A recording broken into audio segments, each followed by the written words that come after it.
नमस्कार, उत्तराखंड समाचार में आपका स्वागत है। मैं शिखा त्यागी। सबसे पहले मुख्य समाचार।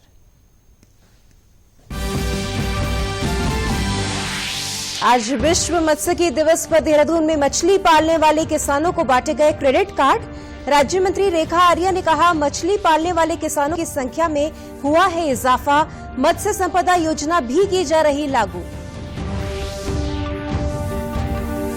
पौड़ी के नयार घाटी एडवेंचर फेस्टिवल में आयोजित की गई मछली पकड़ने की प्रतियोगिता, देश भर के 21 एंगलर हुए शामिल।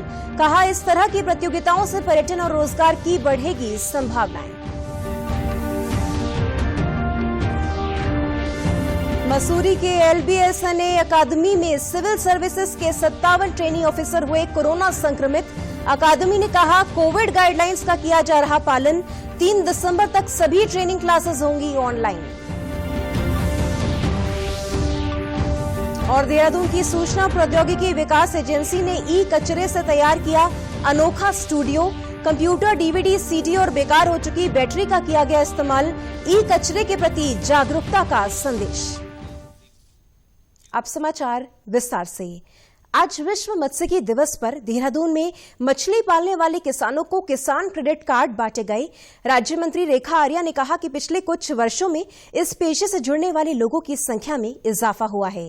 राज्य सरकार लगातार मछली पालने वाले लोगों की समस्याओं को दूर करने का काम कर रही है। तक में 2016-17 में यदि हम बात करते हैं तो हमारे मत्स्य पालक 5000 की संख्या में थे, लेकिन लगातार 3-4 वर्षों से मत्स्य पालन को बढ़ावा देने के दृष्टिकोण से हम लगातार काम करते रहे और माननीय मुख्यमंत्री जी के नेतृत्व में आज हमारे मत्स्य पालक 15 से 20 हजार की संख्या में हमारे साथ में हैं, आज काम कर रहे हैं। आज मत्स्य पालन के प्रति आकर्षण केवल एक छोटे वर्ग का नहीं है, बल्कि आकर्षण अब बड़े बड़े वर्गों का, या आर्थिक रूप से सक्षम लोग भी जो है मत्स्य पालन कर रहे हैं। मंत्री रेखा आर्या ने कहा कि कोविड के मुश्किल समय में भी मछली पालने वाले किसानों को किसी तरह की दिक्कत नहीं हुई। उन्होंने कहा कि मछली पालकों को जल्द ही केंद्र सरकार की मत्स्य संपदा योजना का लाभ भी दिया जाएगा।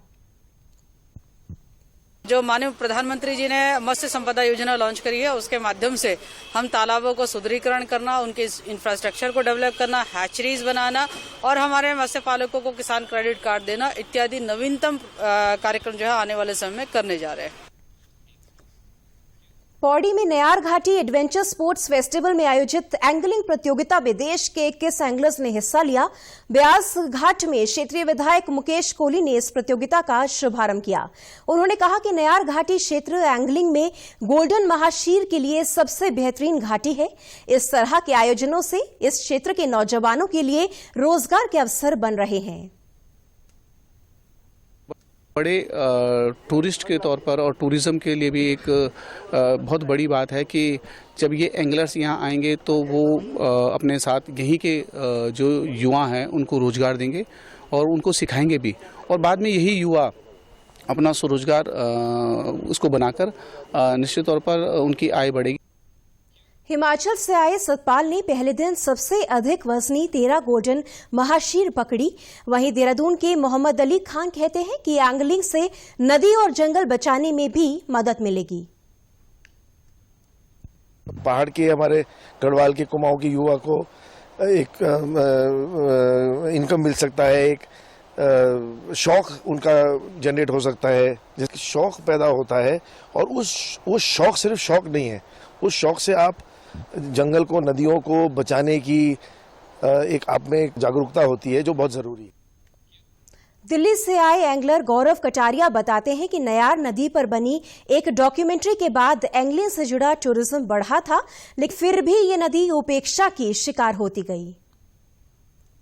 इंडिया में अगर कोई भी अभी एंगलर आ रहा है, इसकी जो शुरुआत हुई थी वो इसी नदी से, इसी स्पॉट से हुई थी, जब करीबन मिड 80s के अंदर यहाँ पे इंग्लैंड की कंपनी आके एक फिशिंग डॉक्यूमेंट्री बनाई थी।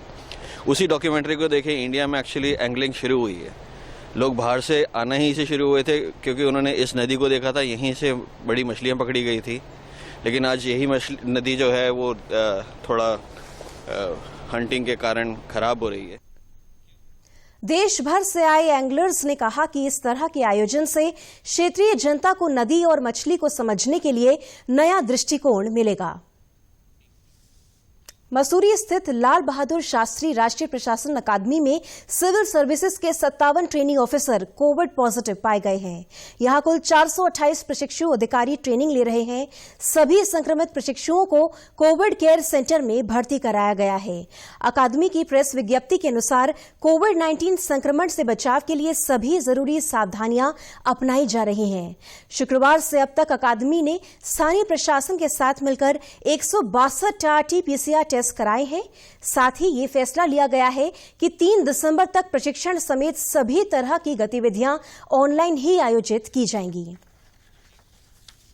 आईपीएस अधिकारी अशोक कुमार उत्तराखंड के अगले पुलिस महानिदेशक डीजीपी होंगे। राज्यपाल की मंजूरी के बाद शुक्रवार को उनकी पदोन्नति के आदेश जारी कर दिए गए हैं। वे मौजूदा पुलिस महानिदेशक अनिल कुमार रतूड़ी की जगह लेंगे। पुलिस महानिदेशक अनिल कुमार रतूड़ी का कार्यकाल आगामी 30 नवंबर को खत्म हो रहा है। अशोक कुमार अभी महानिदेशक कानून व्यवस्था का जिम्मा संभाल रहे हैं। वे राज्य के 11वें पुलिस महानिदेशक होंगे।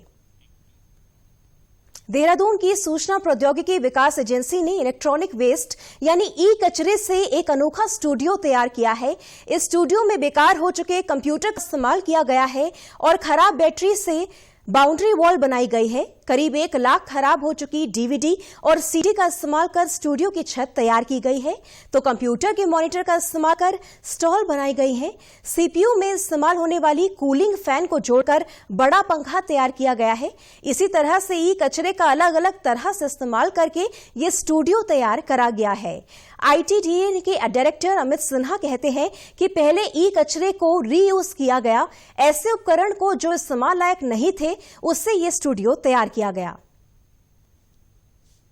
ये एक ई वेस्ट स्टूडियो है जिसका कि मुख्य उद्देश्य जो हमारे जितने भी इलेक्ट्रॉनिक वेस्ट होते हैं उसको रिसाइकल करने से पहले उनको कैनिबलाइज करके यूजेबल कंप्यूटर इक्विपमेंट बनाना और जो वेस्ट प्रोडक्ट है उससे कुछ आर्टिफैक्ट बना के यहाँ डिस्प्ले करना।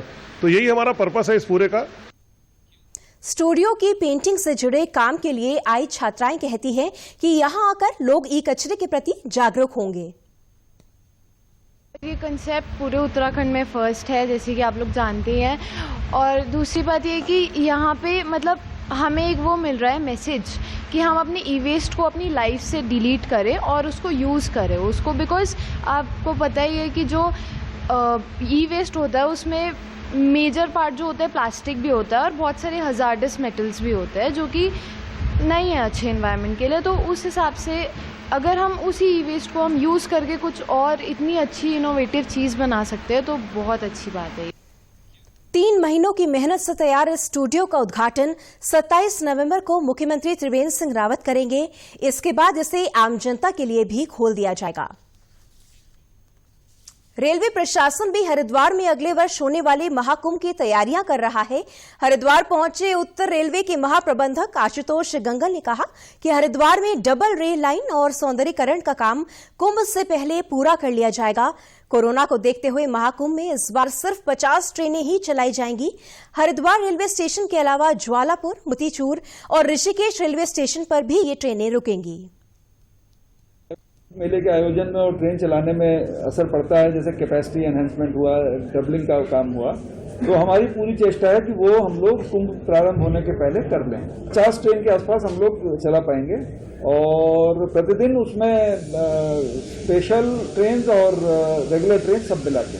इसको लेकर किस तरह की एहतियात बरतेंगे क्या कि कुंभ मेले में किस तरह की समस्या पैदा ना हो? देखिए, सोशल डिस्टेंसिंग की रिक्वायरमेंट बहुत महत्वपूर्ण रिक्वायरमेंट है, नॉट नेगोशिएबल है। और सोशल डिस्टेंसिंग के नियम जो भी उस समय लागू होंगे वो हम लोग पूरी तरह पालन करेंगे। और अभी जो स्थिति है उसके हिसाब से हम लोग अनरिजर्व पैसेंजर्स को रेलवे स्टेशन की प्रीमाइसेस में एंट्री नहीं दे रहे हैं। सर्दियां शुरू होने के साथ ही देहरादून नगर निगम ने राहगीरों के लिए रैन बसेरे तैयार कर लिए हैं। शहर में आईएसबीटी, ट्रांसपोर्ट नगर, घंटाघर, पटेल नगर में 4 रैन बसेरे पहले से थे। वहीं इस साल राजीव नगर में 1 और रैन बसेरा तैयार किया गया है। पिछले वर्ष देहरादून में अधिक यात्रियों के आने के कारण सभी होटल भर गए थे, तब नगर निगम प्रशासन ने रैन बसेरों में यात्रियों के रुकने की व्यवस्था करवाई थी। हालांकि इस साल कोरोना के कारण देहरादून में कम ही यात्री आ रहे हैं। साथ ही इस साल रैन बसेरों में कोविड-19 गाइडलाइंस का भी ध्यान रखा जा रहा है। मेयर सुनील उनियाल गामा ने कहा कि रैन बसेरों में हमारी पूरी व्यवस्था है, जिन्हें जरूरत हो वो यहां आकर ठहर सकते हैं। रैन बसेरों में भी हमारी व्यवस्था पूरी है, और चाहे हमारा पटेल नगर का हो, चाहे घंटाघर का हो, चाहे हमारा आईएसबीटी का हो, वहाँ हमारी व्यवस्थाएं पूरी हैं। जब भी ठंड बढ़ेगी और जब हमारे रैन बसेरों में जो है हमारे जो रात को फुटपाथ पे सोते हैं, रात को बाहर से आते हैं, उनको कोई जगह नहीं मिलती, तो उनको रैन बसेरे के लिए हमारी तैयारी पूरी है। मसूरी में चल रहे valley of words literature festival का आज दूसरा दिन है। देश दुनिया के साहित्य के साथ ही आज कोरोना, स्वास्थ्य, ऑनलाइन एजुकेशन से जुड़े सत्र भी आयोजित किए गए। आज का पहला सत्र कोविड के चलते हुए रिवर्स माइग्रेशन और राज्य की आर्थिकी पर उसके असर से जुड़ा था। दूसरे सत्र में विशेषज्ञों ने इस महामारी से लोगों का स्वास्थ्य और समाज पर पड़े प्रभाव की चर्चा की गई। कोविड के समय लॉकडाउन का असर लोगों की मानसिक सेहत पर भी पड़ा। चर्चा में कहा गया कि अब हमें मानसिक स्वास्थ्य को गंभीरता से लेना चाहिए। जो एक्सरसाइज और योग जो स्ट्रेस के एंटीडोट से इसको फैलाना बहुत आवश्यक है, और इसको बिल्कुल नॉर्मल बनाना। जो कॉलेजों में योग कंपलसरी है, यदि ज्योग्राफी कंपलसरी तो योग क्यों नहीं, साइंस कंपलसरी है तो योग क्यों नहीं, उस कॉलेजों में मानसिक स्थिति बच्चों की अच्छी रहेगी, आत्महत्या की संख्या कम होगी। और जिन कॉलेजों में साइकियाट्रिस्ट और काउंसलर या काउंसलिंग टीम है, वो कॉलेज मानसिक स्वास्थ्य को ठीक तरह से बचा पाएंगे, and then suicide number of suicide will actually go down. Lastly, every college, every university should have a mental health policy and an inclusive mental health policy. देश विदेश में हिंदी विषय पर आयोजित सत्र में अनिल जोशी, सुशील उपाध्याय समेत प्रवासी लेखक शैलजा सक्सेना, अनूप भार्गव और तेजेंद्र शर्मा भी शामिल हुए। इसके साथ ही अयान गोगोई की किताब बबल बी और शुभा शर्मा की किताब अवसीज ऑफ आम नगरी का विमोचन किया गया। सोशल मीडिया और हिंदी विषय पर भी चर्चा हुई। उत्तराखंड में कृषक प्रथम परियोजना के तहत किसानों की समस्याओं को दूर करने का कार्य किया जा रहा है। भारतीय मृदा एवं जल संरक्षण संस्थान की टीम किसानों के खेतों पर जाकर उनकी समस्याएं समझ रही है और उसके निदान बता रही है। संस्थान के प्रमुख वैज्ञानिक डॉक्टर बांके बिहारी ने कहा कि इस कार्य में सभी विभागों को एकजुट होकर कार्य करने की जरूरत है, तभी किसान अपने खेतों से जुड़े रहेंगे।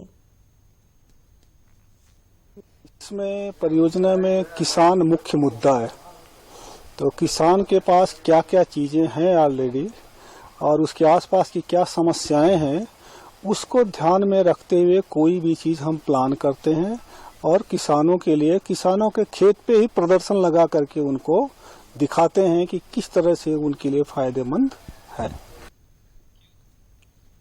देहरादून के थानों क्षेत्र के किसान महर सिंह कहते हैं कि भारतीय मृदा एवं जल संरक्षण संस्थान के सहयोग से उन्होंने अपनी बंजर भूमि दोबारा आबाद की, लेकिन जंगली जानवरों की समस्या अब भी परेशान करती है।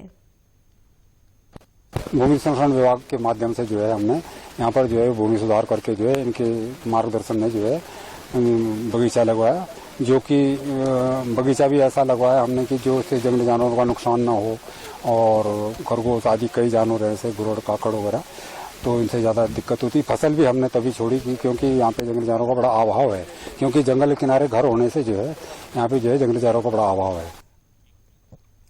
मादक पदार्थों की तस्करी के खिलाफ चल रहे अभियान में बागेश्वर के कपकोट क्षेत्र की पुलिस को सफलता मिली है। पुलिस ने एक वाहन से अवैध चरस के साथ 2 युवकों को गिरफ्तार किया। पुलिस उपाधीक्षक संगीता ने बताया कि नशा मुक्ति बागेश्वर अभियान चलाया जा रहा है, जिसमें लगातार चेकिंग की जा रही है। पकड़े गए दोनों आरोपियों पर एनडीपीसी एक्ट में मामला दर्ज किया गया है। एक गाड़ी से 2 व्यक्तियों को हमने पकड़ा है, जिनके पोजीशन में हमें चरस मिली है, जो लगभग 3 किलो 239 ग्राम है। इसकी कीमत अंतर्राष्ट्रीय बाजार में लगभग 3,30,000 के आसपास की है, और इतनी बड़ी अमाउंट में इनके द्वारा मिलना ये बहुत बड़ी सफलता पुलिस को मिली है। इसमें इन व्यक्तियों से जब पूछताछ की गई तो ये पहले भी कपकोट, ये कोटद्वार के रहने वाले हैं, कपकोट ये आ चुके हैं, और इससे पहले भी इनके द्वारा इस तरह का चरस का व्यापार किया गया है। यहाँ से उत्तराखंड के समाचारों में बस इतना ही। चलते चलते मुख्य समाचार एक बार फिर।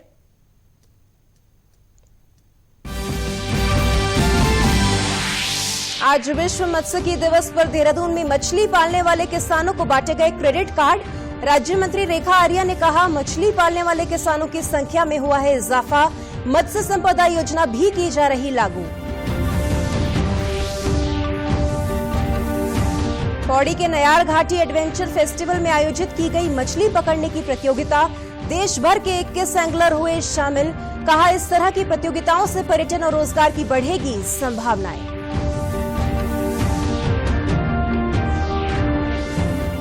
मसूरी के LBSNA अकादमी में सिविल सर्विसेज के 57 ट्रेनी ऑफिसर हुए कोरोना संक्रमित। अकादमी ने कहा, कोविड गाइडलाइंस का किया जा रहा पालन। 3 दिसंबर तक सभी ट्रेनिंग क्लासेस होंगी ऑनलाइन। और देहरादून की सूचना प्रौद्योगिकी विकास एजेंसी ने ई कचरे से तैयार किया अनोखा स्टूडियो। कंप्यूटर, DVD, CD और बेकार हो चुकी बैटरी का किया गया इस्तेमाल। ई कचरे के प्रति जागरूकता का संदेश।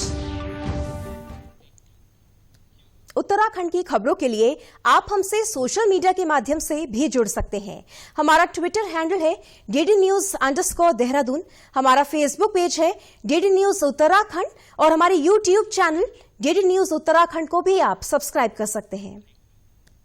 कोरोना संक्रमण से बचने के लिए मास्क का अनिवार्य रूप से और सही ढंग से प्रयोग करें। साथ ही सामाजिक दूरी का ख्याल रखें, नियमित रूप से हाथ धोएं और याद रखें, कोरोना को हराना है, मास्क जरूर लगाना है। नमस्कार।